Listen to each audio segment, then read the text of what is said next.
La lutte contre le terrorisme et l'extrémisme violent au cœur de cet atelier de formation tenu ce vendredi 12 août à Lomé. L'initiative qui s'inscrit dans le cadre de la journée de sensibilisation des professionnels des médias contre ces phénomènes d'insécurité est à mettre au compte de l'association des journalistes pour la promotion des droits de l'homme au Togo, AJ-PDH. Il s'agit à travers cet atelier d'amener tout d'abord les participants que sont ces hommes de médias à prendre conscience de leur rôle d'éducateurs et d'informateurs d'opinion et à jouer leur partition dans la lutte contre ces fléaux qui nuisent la sécurité des populations. Le terrorisme, le djihadisme, l'extrémisme violent, c'est des sujets assez délicats. Nous qui avons pour rôle premier d'informer, si nous ne savons pas le faire, il y a déjà une peur qui règne au sein des populations. Mais si nous ne savons pas traiter l'information sur ces sujets, c'est nous qui intensifions beaucoup plus la psychose au sein des populations. Donc c'est faire beaucoup plus attention, respecter les règles d'éthique et de déontologie qui régissent notre métier, en faire notre bréviaire pour cette période assez sensible. Et pour donc permettre à ces hommes de médias une meilleure appropriation des concepts de djihadisme et d'extrémisme violent, plusieurs thématiques ont été abordées durant la rencontre. Des thématiques qui non seulement se veulent des outils de lutte contre la menace terroriste, mais aussi contre la manipulation et la désinformation dont sont souvent sujets les populations. Et les résultats attendus après la formation sont nombreux. Le ministère de la Sécurité vient appuyer cette initiative de bonne guerre. C'est vrai que les FDS font déjà un travail énorme sur le terrain, mais le travail des FDS ne suffit pas à endiguer le mal. Donc il fallait maintenant appuyer les initiatives de la société civile, surtout les journalistes qui font un relais d'information, à ce qu'ils puissent faire une bonne sensibilisation de la population pour pouvoir amener les gens à comprendre la gravité du phénomène d'abord et à comprendre les attitudes à adopter pour ne pas faire l'apologie de la violence. Les attentes naturellement, c'est d'être plus outillés d'abord sur ces concepts-là et d'être plus aguerris pour pouvoir traiter l'information sur ces différents phénomènes. Pour le maintien de la paix et de la sécurité, les forces de défense et de sécurité sont en première ligne, mais c'est une histoire qui concerne tout le monde et les médias ne sont pas du reste. Donc sur ces sujets délicats, nous devons d'avoir assez d'informations et si nous avons les informations, nous sommes mieux aguerris pour les aborder. Également présent à cette rencontre, le représentant du ministre de la Sécurité et de la Protection civile, ainsi que celui du président de la HAC, n'ont pas manqué de saluer l'initiative qu'ils ont jugée assez louable, surtout en ces périodes où la menace terroriste rôde autour de nos frontières.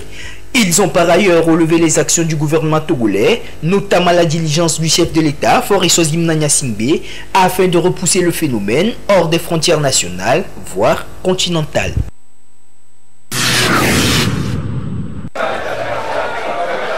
Les rideaux sont tombés sur le forum de 2 jours organisé dans le cadre de la foire à Jaffi édition 2021-2022. Les thématiques d'échange et de partage minutieusement choisies au bénéfice des jeunes entrepreneurs ont été passées au peigne fin.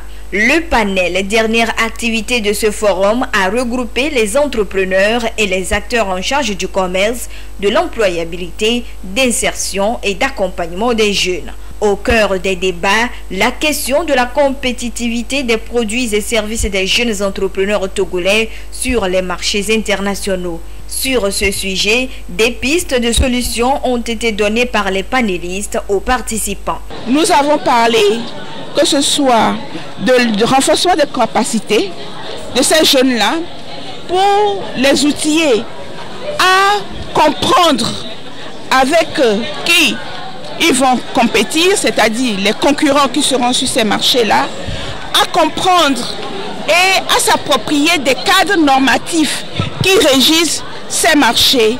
Nous avons aussi insisté sur la capacité de la jeune entreprise à travailler permanemment sur l'innovation des services, l'innovation des produits et surtout se préparer à travers la recherche et développement à conquérir de nouvelles parts de marché. Ce fut donc une bonne occasion d'apprentissage et de découverte pour les bénéficiaires de ce forum. Une initiative salvatrice selon ceux que nous avons interrogés. J'ai appris beaucoup de choses et surtout le grand panel qu'ils ont fait, c'est très bénéfique et je crois que Ça va beaucoup aider les jeunes entrepreneurs à avancer dans leurs projets. On a besoin de ces cadres d'échange pour se dire certaines vérités et amener le jeune entrepreneur à savoir la réalité dans laquelle il se lance. Et les thématiques d'aujourd'hui, surtout le grand panel de cet après-midi, a été un vrai créneau, un vrai creuset pour sortir les ensembles des leviers que l'entrepreneur doit avoir.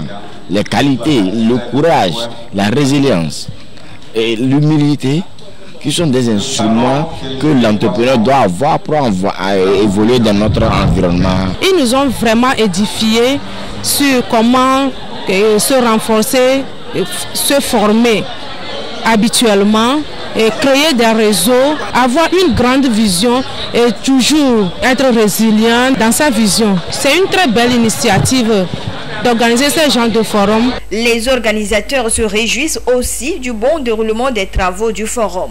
Selon l'initiateur et promoteur de la foire à Djafi, les objectifs fixés pour ce rendez-vous sont atteints. L'idée était de rassembler les acteurs de l'écosystème entrepreneurial à ce forum et d'échanger sur la thématique retenue pour cette édition. Et de la première activité, nous avons mobilisé l'ensemble des acteurs, les exposants, les jeunes, les mécanismes et projets et le gouvernement. Oui, parce qu'à la fin, on est reparti avec des apports de solutions, des idées, des contributions qui vont nous permettre de nous améliorer et d'être plus compétitifs, d'abord sur la foire à Djafi et à travers nos activités dans nos entreprises. Les formations à l'endroit des jeunes entrepreneurs se poursuivront pendant la période de la foire. Soulignons que les activités de la foire à Djafi 10e édition démarrent le 25 août prochain sur l'aire de sport du lycée Aguenivé Centre et vont durer 18 jours. Quelle contribution des TPME à l'emploi et à la croissance économique? Rôle des institutions financières dans l'accompagnement des PME dans l'accès au marché. Ce sont les deux communications qui ont meublé cette deuxième journée du forum à Djafi. L'initiative s'inscrit dans le cadre de la 10e édition de la foire des jeunes entrepreneurs. Les participants ont été édifiés sur les opportunités, les mécanismes et les mesures incitatives mises en place par les autorités pour les accompagner dans leurs initiatives entrepreneuriales. Aujourd'hui, l'État a donné une définition claire de la TPME au Togo, ce qui n'existait pas avant. C'est qu'il faut être une personne physique ou morale, productrice de biens ou de services marchands, être autonome et n'avoir pas un chiffre d'affaires qui dépasse le milliard. Et cette disposition de l'État est en rapport avec les dispositions communautaires, notamment au niveau de l'UEMOA, qui a recommandé aux États membres de créer des chartes nationales. Et vous savez que le Togo est aussi membre de la zone de libre-échange continentale qui est entrée déjà en vigueur. Donc les marchés seront ouverts bientôt et par étapes. Il faut renforcer la compétitivité de nos entreprises à pouvoir faire face à l'entrée en vigueur de l'accord portant création de la zone de libre-échange continentale. Il était question de voir comment ces institutions financières peuvent accompagner les PME dans l'accès au marché public. Et dans le cadre des marchés publics, il y a des conditions classiques, notamment qui portent sur l'éligibilité, les conditions financières, les conditions d'ordre technique et d'expérience. Et donc ces conditions, il faut pouvoir les réunir avant de pouvoir prendre part au marché public. Mais dans ce cheminement, il a lieu aussi de mettre en exergue les moyens ou bien les mécanismes par lesquels les institutions financières accompagnent les PME dans l'accès au marché public. Ce sont des éléments que les PME doivent pouvoir connaître et savoir dans quelle mesure ils doivent s'organiser pour pouvoir avoir accès à ces accompagnements financiers. La contribution des TPME et des PME au PIB n'est pas négligeable.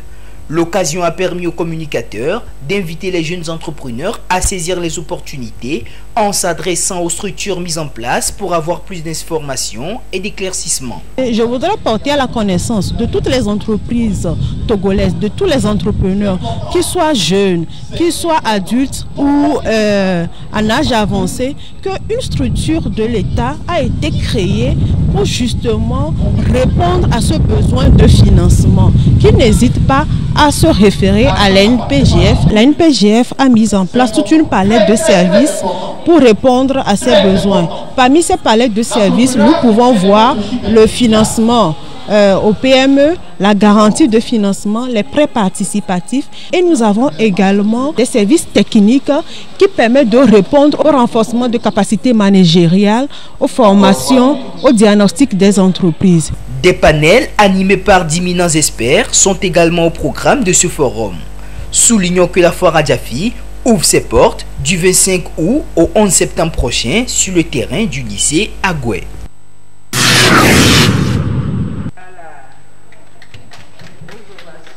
Inauguration et visite du centre d'état civil du CMS Kakaveli, ainsi que la sensibilisation de la population sur l'importance des actes de l'état civil. Ce sont les activités qui ont marqué le lancement de la journée africaine de l'état civil dans la commune Agoué-Nivé 1. Il s'agit à travers cette rencontre de relever les actions qui sont menées dans la commune Agoué-Nivé 1 pour faciliter l'établissement et la délivrance de ces pièces d'identité.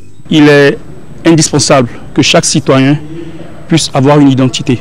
Et chaque citoyen, pour pouvoir avoir une identité, doit passer par l'acte de naissance, qui est le premier document que nous avons à notre naissance. Et il est très important de rapprocher justement ce service-là, cette prestation à la population, afin qu'on puisse faciliter l'accès à ce document. Dans la célébration de cette journée, la commune d'Agoué-Nivé 1 a tenu à rappeler en quelque sorte la fourniture de ces prestations, rappeler aussi les dispositions qui ont été prises dans ce cadre-là, dans la création de plusieurs centres d'état civil dans la commune. Les responsables du CMS Kakaveli ont salué le conseil municipal pour avoir pensé à eux en créant un centre d'état civil pour soulager les populations. Je remercie tous ceux qui ont œuvré pour l'ouverture de ce service. Ça constitue vraiment un grand soulagement parce qu'avant, il faut parcourir des kilomètres pour aller, et aussi il faut voir aussi les risques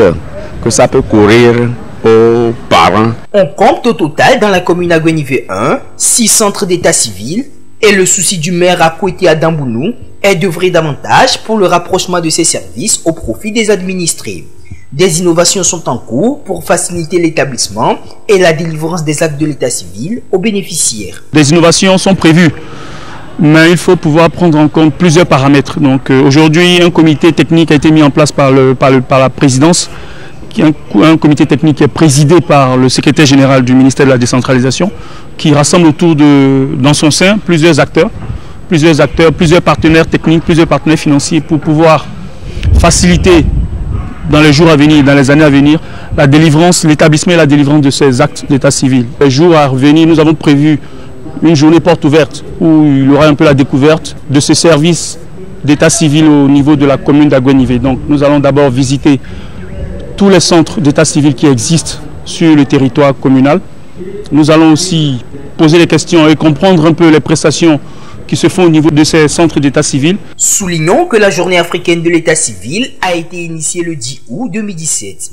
Le thème de cette année 2022 est « Exploiter la coordination, le leadership et l'appropriation des pays pour renforcer les systèmes intégrés d'enregistrement des faits d'état civil et de statistiques de l'état civil, un vecteur pour compter tout le monde ».